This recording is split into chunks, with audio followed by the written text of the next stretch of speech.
Hello friends, welcome to IICS platform. आज है 18 अगस्त और 18 अगस्त के करेंगे हम करंट अफेयर। दोस्तों आज है संडे और संडे को हमारा हमेशा लेक्चर लेट आता है, जैसे आप जानते हो करंट अफेयर का वीडियो। और वैसे रेगुलरली हमारा करंट अफेयर का video at 10 o'clock at early morning आता है। Clear? Without wasting our time lecture start करते हैं। सबसे पहले हैं जो CM है कर्नाटका के, ये बड़े सुर्खी में रहते हैं क्योंकि इन्होंने एक बिल भी निकाला था पार्लियामेंट में, बाद में इसको विड्रॉल कर दिया था। ये बिल था related to provide the reservation और we can say provide the reserve seat in the local factory to the local people in Karnataka. जो कि कर्नाटका में लोकल पीपल हैं, उनको जो जितनी भी फैक्ट्रियां हैं, जो भी IT कंपनी हैं या फैक्ट्रियां, उसमें जो जॉब एम्प्लॉयमेंट दिया जाता है उनके लिए रिजर्व करके रखी थी सीट। बाद में कुछ प्रोटेस्ट हुआ और इन्होंने इस बिल को विड्रॉल कर लिया। अब ये नए स्कैम में फंस गए हैं जिसका नाम है मुडा स्कैम। क्या है मुडा स्कैम? क्या है मुडा स्कैम? इसके बारे में जानना बहुत जरूरी है कि मुडा स्कैम क्या है। ऐसा क्या, कई सारे लोगों के मन में डाउट होगा कि सर ये मुडा स्कैम क्या आ गया है नया। अब इसको हम बहुत सिंपल तरीके से समझेंगे जिससे आपको पूरा समझ में आ जाएगा कि मुडा स्कैम जो कर्नाटका में चल रहा है ये क्या है पूरा मामला। तो देखो दोस्तों, मुडा का पहले फुल फॉर्म जान लीजिए। ये है Mysore urban development authority. Clear? Mysore urban development authority. अब ये पूरा स्कैम 3 लोगों पर रिवॉल्व करेगा। सबसे पहले हैं CM ऑफ कर्नाटका, जिनका नाम है सिद्धारामैया। दूसरे हैं इनके ब्रदर इन लॉ,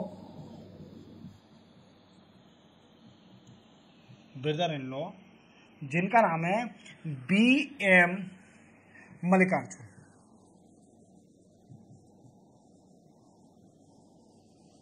और तीसरी है हमारे CM साहब की वाइफ, जो कि हैं पार्वती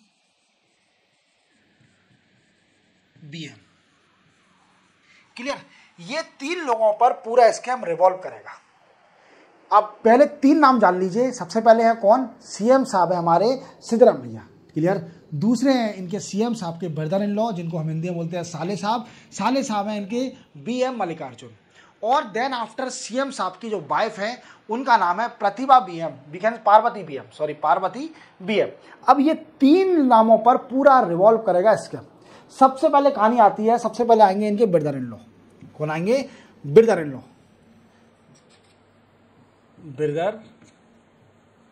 इन लॉ,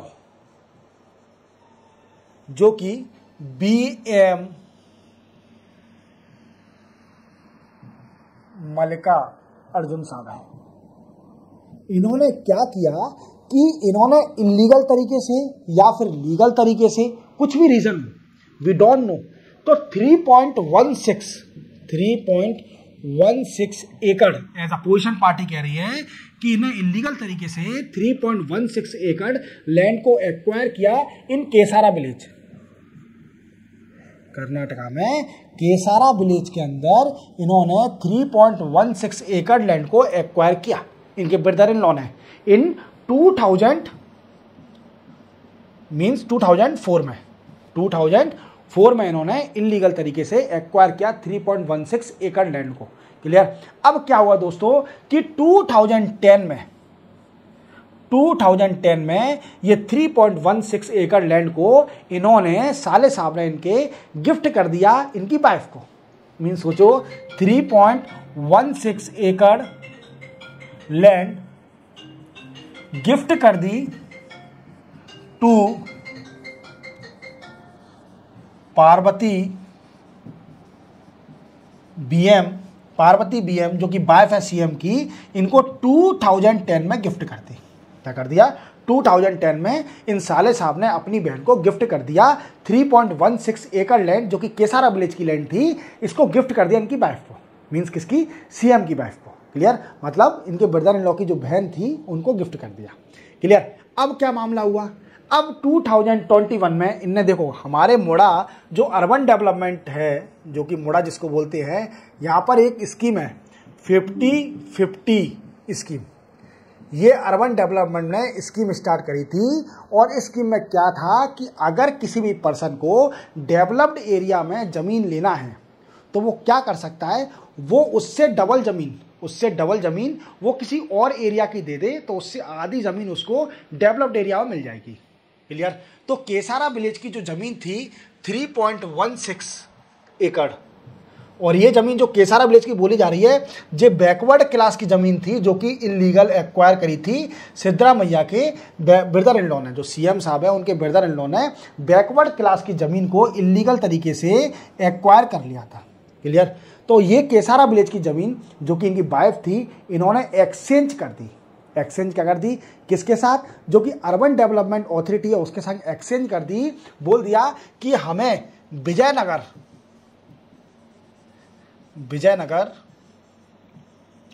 जो कि डेवलप्ड एरिया है, विजयनगर का जो डेवलप्ड एरिया है यहाँ पर दे दो इसकी आधी ज़मीन, जितनी केसारा 3.16 एकड़ ज़मीन थी उससे आधी ज़मीन मिल जाएगी डेवलप एरिया में ऑन द एक्सचेंज। तो 3.16 एकड़ का एक्सचेंज कर दिया, 3.16 एकड़ का एक्सचेंज कर दिया। क्लियर। 3.16 एकड़ इन्होंने किसको दे दी, अर्बन डेवलपमेंट को दे दी। और इसी के साथ इन्होंने रीज़न क्या दिया कि 14 हाउसिंग सेक्टर बनाने हैं कहाँ पर, विजयनगर एरिया में। तो इनको ज़मीन मिल गई अलॉट, आधी ज़मीन मिल गई एज पर दी 50-50 स्कैम के जरिए। अब क्या हुआ है दोस्तों, ये स्कैम खुल गया है। कई सारे एंटी करप्शन एक्टिविस्ट इनके खिलाफ लेके गए, मीन्स कंप्लेंट करने गए।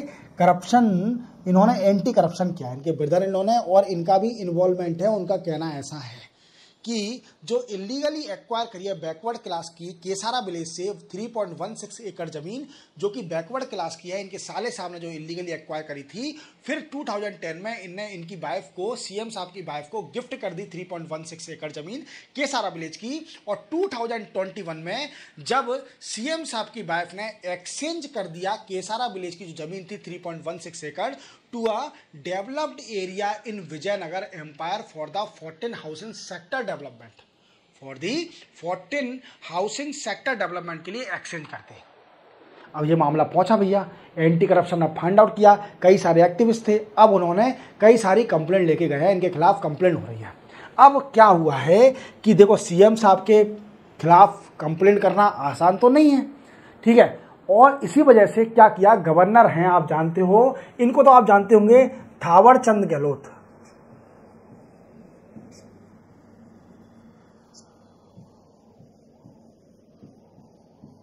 जो भी एमपी से होंगे, जो भी बच्चे मध्य प्रदेश से बिलोंग कर रहे होंगे और मेरा वीडियो देख रहे होंगे, तो वो तो इनको अच्छी तरह जानते होंगे।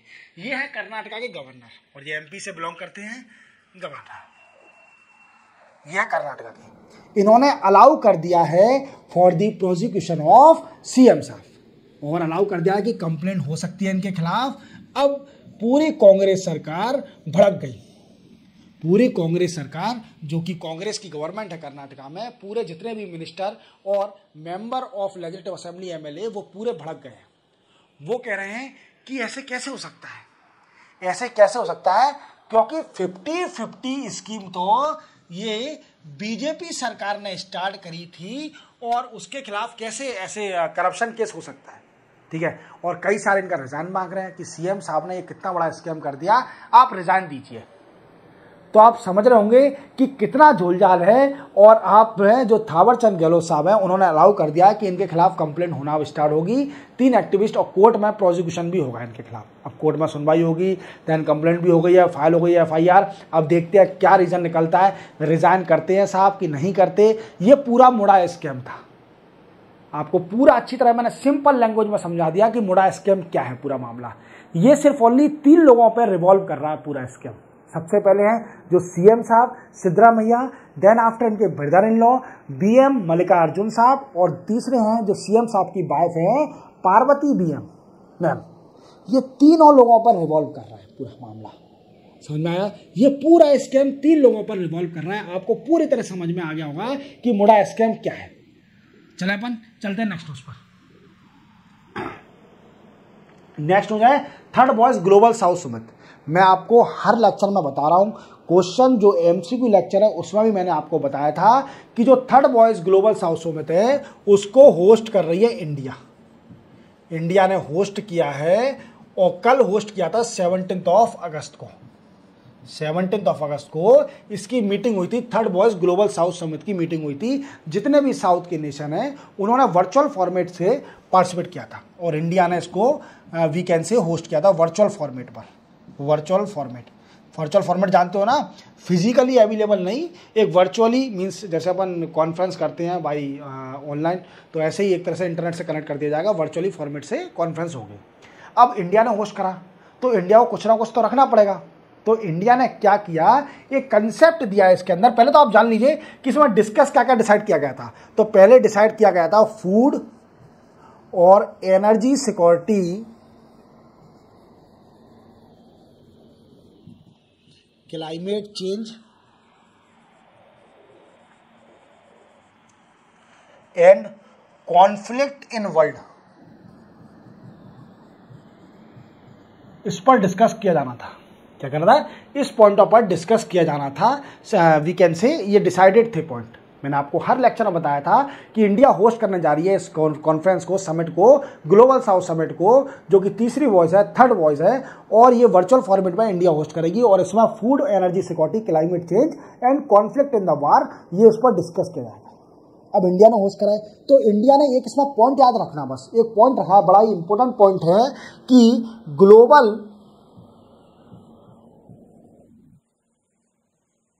डेवलपमेंट कॉम्पैक्ट, ये याद रखना बिल्कुल, इसको मतलब कंठस्थ कर लीजिए, ग्लोबल डेवलपमेंट कॉम्पैक्ट।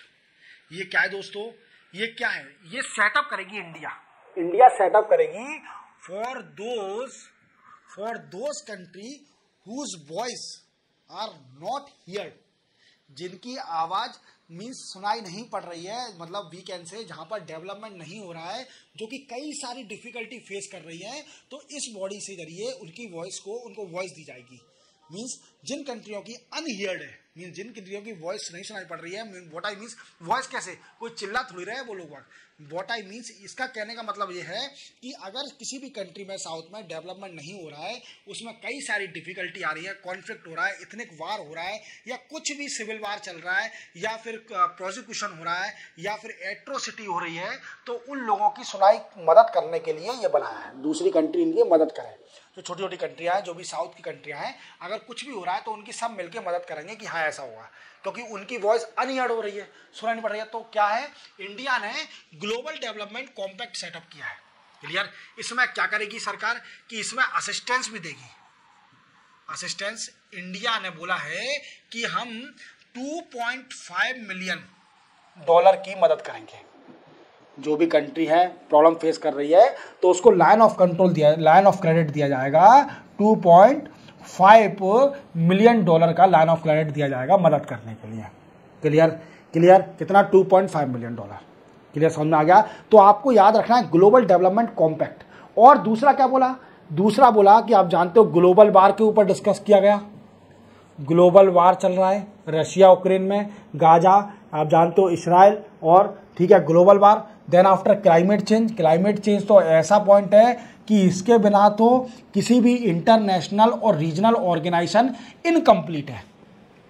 अगर किसी भी रीजनल और इंटरनेशनल ऑर्गेनाइजेशन में अगर क्लाइमेट चेंज पर डिस्कस नहीं किया जाएगा तो that is called as a incomplete conference, उसको इनकम्प्लीट माना जाएगा। देन आफ्टर आप जानते हो कि साउथ की कंट्रियां हैं, वहां पर एनर्जी और फूड सिक्योरिटी की बड़ी दिक्कत है, फूड सिक्योरिटी की बड़ी ही दिक्कत है, तो इसको भी डिस्कस किया गया और ये पॉइंट पर डिस्कस किया। और इंडिया ने टेररिज्म, आप जानते हो कि इंडिया कहीं भी जाती है सबसे पहले टेररिज्म पर डिस्कस करती है, क्योंकि हमारी कंट्री पाकिस्तान से बड़ी परेशान है।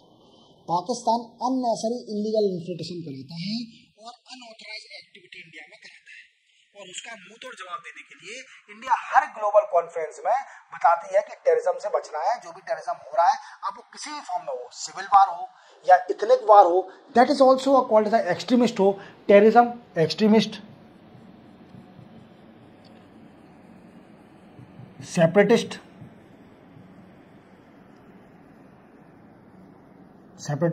ठीक है।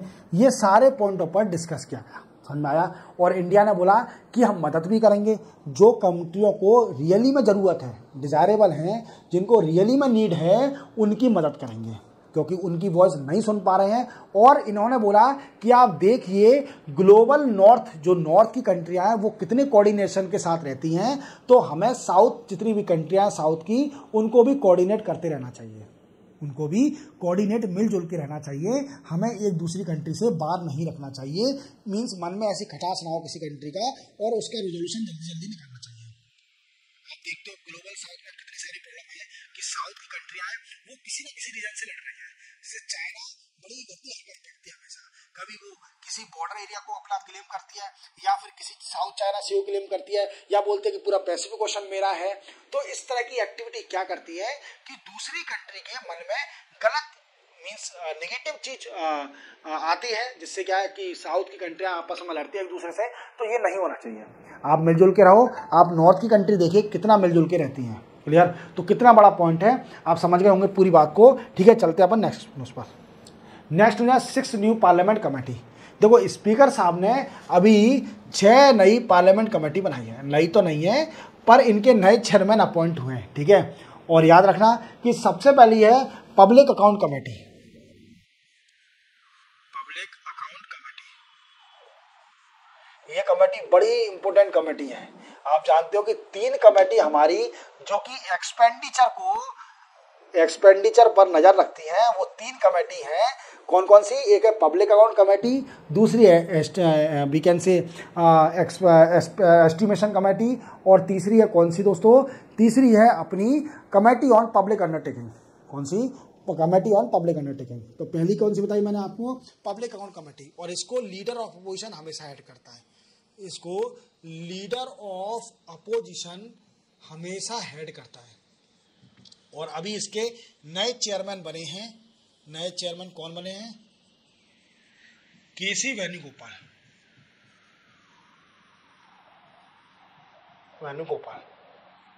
क्लियर? केसी वेणुगोपाल इसके नए चेयरमैन बने हैं। किसके? पब्लिक अकाउंट कमेटी के। दूसरी कमेटी है एस्टीमेट कमेटी। किसकी है?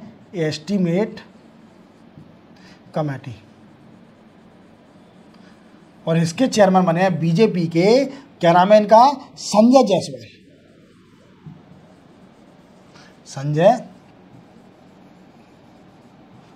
जायसवाल। तीसरी कमेटी बनी है कमेटी ऑन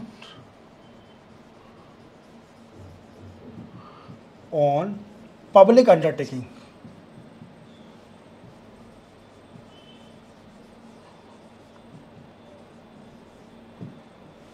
और इसके हेड बनाई हैं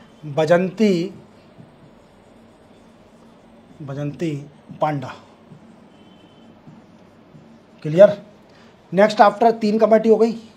4th कमेटी है कमेटी ऑन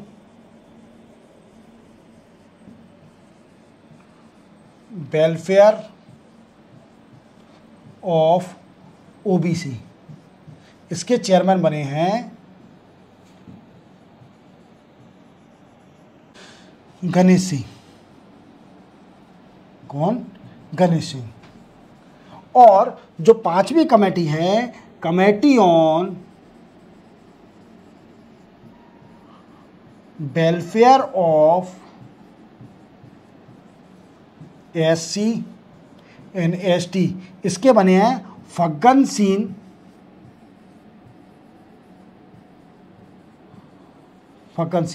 क्लियर? ये बने हैं इस कमेटी के, ठीक है। ठीक है, क्लियर। चलते हैं अपन नेक्स्ट न्यूज़ पर।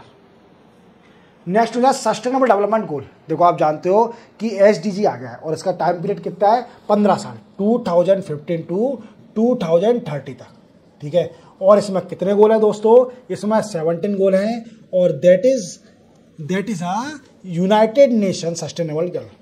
ये यूनाइटेड नेशन का है, और इसमें 17 गोल हैं जो कि हर कंट्री को अचीव करने हैं, हर कंट्री को। मैं आपको 17 गोल फिर से बता देता हूं, आप याद रखना। जिससे पहला है नो पॉवर्टी, दूसरा गोल है जीरो हंगर, तीसरा है good health and wellbeing, 4th है क्वालिटी एजुकेशन, 5th है जेंडर इक्वालिटी, 6th है clean water and sanitation, 7th है affordable and clean energy, 8th है decent work and economic growth, 9th है industry innovation and infrastructure, 10th है reduce inequality, 11th है sustainable and communities, 12th है responsible consumption and production, 13th है climate action, 14th है life below water, 15th है life on land, 16th है piece justice and strong institution, 17th है partnership for the goal.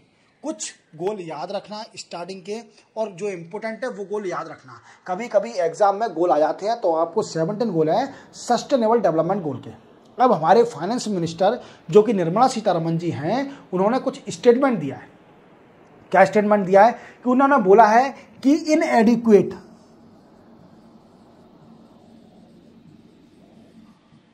Of fund create difficulty before developing country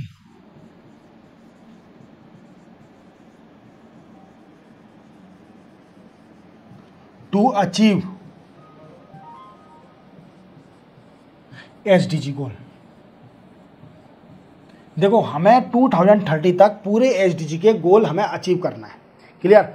अब कई सारी developing country हैं, वो इस गोल को अचीव करने में डिफिकल्टी क्रिएट हो रही है। क्यों डिफिकल्टी क्रिएट हो रही है? क्योंकि उनके पास फंड नहीं है। इस गोल को अचीव करने के लिए फंड की जरूरत है। डेवलपमेंट होगा तभी तो ये गोल अचीव होंगे। और कई सारी डेवलपिंग कंट्री है जो कि फंड से डिफिकल्टी क्रिएट हो रही है। अब इन्होंने मोटा मोटा एस्टिमेशन दिया कि कम से कम एनुअली $4 ट्रिलियन की जरूरत है। $4 ट्रिलियन एनुअली फंड की जरूरत है। Then after the developing country will achieve the goal of the sustainable development goal, क्योंकि 17 गोल है तो ही अचीव कर पाएगी। जब तक आप $4 ट्रिलियन जो फंड है एनुअली आप डेवलपिंग कंट्री को नहीं मिलता है, तब तक गोल अचीव नहीं कर पाएगी लास्ट ऑफ 2030 तक पूरे सस्टेनेबल डेवलपमेंट के गोल। आपको मालूम है, इससे पहले मिलेनियम डेवलपमेंट गोल आया था। देन आफ्टर 15 में स्टार्ट हो गया सस्टेनेबल डेवलपमेंट गोल, जो कि 15 साल का है, 15 ईयर का है। याद रखोगे, 15 ईयर का। और कितने फंड की जरूरत है? As per the estimation by Nirmala Sitharaman, that's a $4 trillion annually fund require to achieve the goal of SDG in 2030 तक अचीव करने के लिए हमें कम से कम $4 ट्रिलियन डेवलपिंग कंट्री को चाहिए एनुअली। समझ लो। और अगर फंड नहीं होगा तो गोल अचीव नहीं होंगे, और गोल अचीव नहीं होंगे तो डेवलपमेंट नहीं होगा डेवलपिंग कंट्री में। चलते हम नेक्स्ट न्यूज पर। नेक्स्ट न्यूज है फूड एंड माउथ डिसीज। आप जानते हो, आप देख पा रहे होंगे, ये है कैटल। और कैटल लोगों में कितनी बीमारियां होती हैं जो फुट एंड माउथ डिसीज। जो फुट की, देखो आप, इसके मुंह में कैसा इन्फेक्शन हो गया। ठीक है, ये फुट हो गया। और ये फुट, ये हो गया mouth, that is called a mouth. और ये फुट, देखो आप, फुट भी सड़ गया है। देखो आप देख रहे हो, ये कई सारी इंडिया में डिसीज है। और गवर्नमेंट का टारगेट है कि 2030 तक ये डिसीज को, फुट एंड माउथ डिसीज को फिनिश करना। और आप जानते हो कि कैटल में अगर ये डिसीज फिनिश नहीं होगी तो कैटल की कई सारी मृत्यु हो रही है। और इससे हमें अप्रोक्सीमेटली इस बीमारी से 24,000 करोड़ रुपीस का लॉस हो रहा है एनुअली। आप जानते हो कि जो रूरल एरिया है वहां पर कैटल का कितना बड़ा कंट्रीब्यूशन है। आप जानते हो, एनिमल हस्बेंड्री। और ये सबसे बड़ा एम्प्लॉयमेंट है कहाँ पर? रूरल एरिया में। इसके जरिए कई सारा एम्प्लॉयमेंट मिलता है एनिमल हस्बेंड्री के जरिए। तो देखो आप दोस्तों, अगर ये फूड एंड माउथ डिसीज जो है, इससे कई सारे कैटल की डेथ हो जाती है, डेथ हो रही है हमारे इंडिया में। और गवर्नमेंट ने डिसाइड करा था कि ये इसको हम फिनिश कर देंगे बाई 2030 तक। हमारा टारगेट है कि food mouth and disease complete कर देंगे, फूड एंड माउथ डिसीज को फिनिश कर देंगे, एक भी केस नहीं मिलेगा 2030 तक।